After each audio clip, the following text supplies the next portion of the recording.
মামুন গিয়েছিল শাহবাগে, সেখান থেকে ওষুধ কিনতে হবে।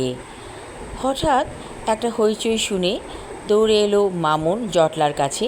দেখলো একটি বুড়ো লোক রিকশা উল্টিয়ে পড়ে গেছে আর ড্রাইভ করছে একটি মহিলা গাড়িতে বসে। সেই মহিলাটির উপর সবার বিক্ষোভ। মামুন এসে বলল, আন্টি, আপনি রিকশাওয়ালাকে কিছু টাকা দিয়ে দিন, নইলে সামলাতে পারবেন না। মহিলাটি ব্যাগ থেকে তাড়াতাড়ি 2000 টাকার নোট বের করে দিল মামুনের হাতে। মামুন সেই টাকা বুড়ো রিকশাওয়ালাকে দিল। টাকা পেয়ে লোকটি অনেক খুশি হলো। সেই মহিলাটি গাড়ি থেকে বলল, আপনি প্লিজ আমার গাড়িতে আসুন। মামুন কোনো কিছু না ভেবেই উঠে পড়ল গাড়িতে। গাড়ি চলছে এবং জটলায় যে লোকগুলো ছিল তারা সরে গেল ধীরে ধীরে। মহিলাটি অনেক দূর আসার পরে বলল, আপনি আমাকে বাঁচিয়েছেন, নইলে লোকগুলো আমার গাড়িটাই ভেঙে দিত। মামুন বলল, আপনি কোথায় থাকেন? মহিলাটি বলল, এই তো আর একটু পরেই আমার বাসা। আপনাকে কিন্তু আমার সাথে যেতেই হবে, 1 কাপ চা পাওনা আছে। মামুন আজ ফ্রি, কিছু ওষুধ কিনে বাসা যাবে, আর কোনো কাজ নেই। মহিলাটি ওকে বলল, আমার নাম উমা, আমি ভীষণ একা। মামুন বলল, আপনি একা একা কেন গাড়ি চালাচ্ছেন? ড্রাইভার কোথায়? মহিলাটি বলল, আমি ড্রাইভারকে বাদ দিয়ে দিয়েছি, নিজেই এখন ড্রাইভ করছি।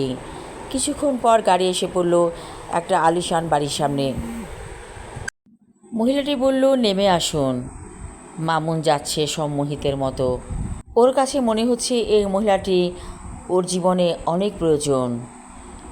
সুন্দর একটা রুমে নিয়ে এলো উমা মামুনকে। বলল, এখানে বসুন।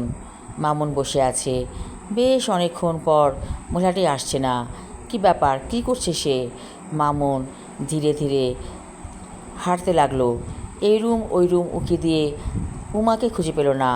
হঠাৎ দেখলো উমা কিচেনে চা বানাচ্ছে এক মনে। মামুনের কাছে অনেক ভালো লাগছে এই মহিলাটিকে। মহিলাটির বয়স কত হবে? 50, 40 নাকি 35? কিছুই বুঝতে পারছে না। উমা বলল, আসুন, চা তৈরি হয়ে গেছে। মনে হচ্ছে যেন তার তৃতীয় নয়ন দেখছে মামুনকে। অথচ মহিলাটি তো মামুনকে দেখার কথা না। কেমন করে দেখলো? মামুন তো স্পষ্ট দেখেছিল মহিলাটি অন্যদিকে তাকিয়ে আছে। মামুন বলল, চা বানিয়েছো? উমা বলল, হ্যাঁ, তোমার জন্য স্পেশাল চা, এসো। মহিলাটি মামুনকে নিয়ে গেল তার বেডরুমে। মামুন বলল, আর মানুষ কোথায়? কেউ নেই? উমা বলল, আমি এখানে একা থাকি। এখন চা খাবে নাকি পরে খাবে? মামুনের আর কিছু মনে নেই। আমি আমার লেখা ছোট গল্প উমা পর্ব 2 পড়লাম। পরবর্তী অংশ থাকবে আগামী পর্বে। ধন্যবাদ।